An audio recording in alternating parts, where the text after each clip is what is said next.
प्रिय व्यूअर्स, यह Sanskriti IAS YouTube channel का PT think and solve program है। इस प्रोग्राम के अंतर्गत प्रत्येक दिन यूपीएससी और स्टेट पीसीएस से संबंधित 5 प्रश्न व्याख्या सहित उत्तर के साथ दिए जाएंगे। हमें आशा है कि यह प्रोग्राम आपकी तैयारी में मददगार साबित। तो चलिए देखते हैं आज के अपने प्रश्नों को। पहला प्रश्न को देखिए जरा। यक्षगान के संदर्भ में निम्नलिखित कथनों पर विचार कीजिए। यक्षगान आंध्र प्रदेश राज्य का लोक नृत्य है। यह संगीत, नृत्य, भाषण और वेशभूषा का एक कलात्मक मिश्रण है। उपयुक्त कथनों में से कौन से कथन सही है? केवल एक, केवल दो, एक और दो दोनों, ना तो एक ना ही दो। सही उत्तर क्या होगा?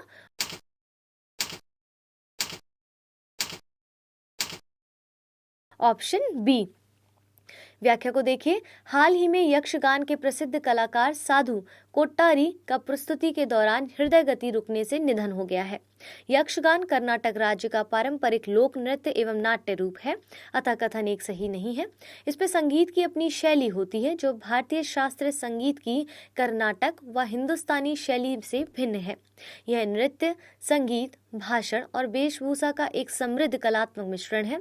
इसमें नैतिक शिक्षा और जन मनोरंजन जैसी विशेषताओं को विशेष महत्व दिया जाता है, अतः कथन 2 सही है और इसीलिए विकल्प 20 का करेक्ट आंसर होगा। दूसरे प्रश्न को देखते हैं।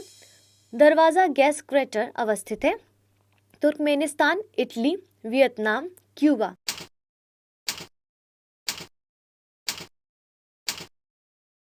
सही उत्तर है ऑप्शन ए। दरवाजा गैस क्रेटर तुर्कमेनिस्तान के कराकोरम रेगिस्तान में स्थित है।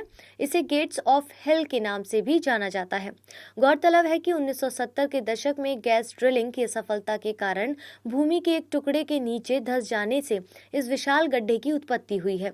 इसके परिणाम स्वरूप गैस के रिसाव को रोकने के लिए भूवैज्ञानिक ने इस क्रेटर में आग लगा दी है। यद्यपि इसके कुछ समय पश्चात बुझ जाने की उम्मीद थी, किंतु क्रेटर में अग्नि निरंतर प्रज्वलित होती रही है और ये क्रेटर पर्यटकों के लिए आकर्षण का प्रमुख केंद्र बन गया है। हाल ही में तुर्कमेनिस्तान के राष्ट्रपति ने विशेषज्ञों को पिछले 50 वर्षों से पर्यावरण को नुकसान पहुंचा रहे इस विशाल प्राकृतिक गैस के गड्ढे में लगी आग को बुझाने के तरीके खोजने का निर्देश दिया है। इसीलिए इसका करेक्ट आंसर क्या था? Option A. तीसरे प्रश्न को देखिए। भारत निर्वाचन आयोग के संदर्भ में निम्नलिखित कथनों पर विचार कीजिए। यह एक संविधानेतर निकाय है।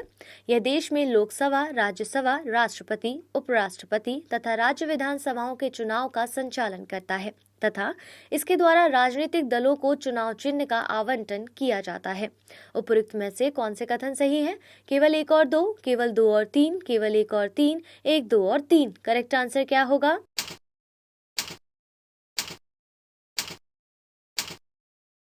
Option B. व्याख्या को देखिए।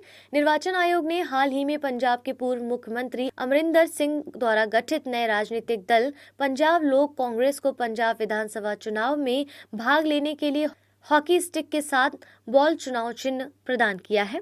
भारतीय निर्वाचन आयोग एक स्वायत्त संवैधानिक निकाय है जो केंद्रीय व राज्य निर्वाचन प्रक्रियाओं का संचालन करता है, अतः कथन एक सही नहीं है। यह लोकसभा, राज्यसभा, राष्ट्रपति, उपराष्ट्रपति और राज्य विधानसभाओं के चुनाव का संचालन करता है, अतः कथन 2 भी सही है। चुनाव आयोग द्वारा चुनाव चिन्ह आदेश 1968 के तहत राजनीतिक दलों को चुनाव चिन्ह का आवंटन किया जाता है, अतः कथन 3 सही है और इसीलिए विकल्प 20 का करेक्ट आंसर है। चौथे प्रश्न को देखिए। अनुच्छेद 190(4) के संदर्भ में निम्नलिखित कथनों पर विचार कीजिए। यदि राज्य विधानमंडल के किसी भी सदन का सदस्य सदन की अनुमति के बिना लगातार 60 दिन तक अनुपस्थित रहता है तो सदन में उसके स्थान को रिक्त घोषित किया जा सकता है। इन 60 दिनों की गणना में ऐसी अवधि को शामिल नहीं किया जाएगा जब सदन सत्रावसित या निरंतर 4 से अधिक दिनों के लिए स्थगित रहा हो। उपयुक्त कथनों में से कौन से कथन सही है? केवल 1, केवल 2, 1 और 2 दोनों, ना तो 1 ना ही 2। करेक्ट आंसर क्या है बताइए?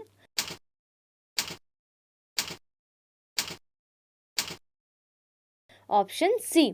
महाराष्ट्र विधानसभा द्वारा कुछ विधायकों के कथित दुर्व्यवहार के लिए 1 वर्ष के निलंबन प्रस्ताव पर सुप्रीम कोर्ट ने आपत्ति जताई है। सुप्रीम कोर्ट के अनुसार निलंबन की अवधि अनुच्छेद 190(4) में दिए गए प्रावधानों के साथ विरोधाभासी है। विधानसभा के पास किसी सदस्य को 60 दिनों से अधिक निलंबित करने का कोई भी अधिकार नहीं है।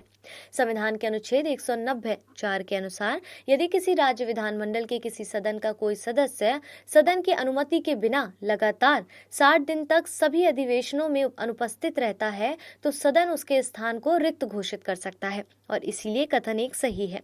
इन 60 दिनों की गणना में ऐसी अवधि को शामिल नहीं किया जाएगा जिस दौरान सदन सत्रावसित या निरंतर 4 से अधिक दिनों के लिए स्थगित रहता है। अतः कथन 2 भी सही है और इसका करेक्ट आंसर क्या था? Option C. आइए अंतिम प्रश्न को देखते हैं। नल्लामाला वन अवस्थित है तमिलनाडु, केरल, कर्नाटक, आंध्र प्रदेश।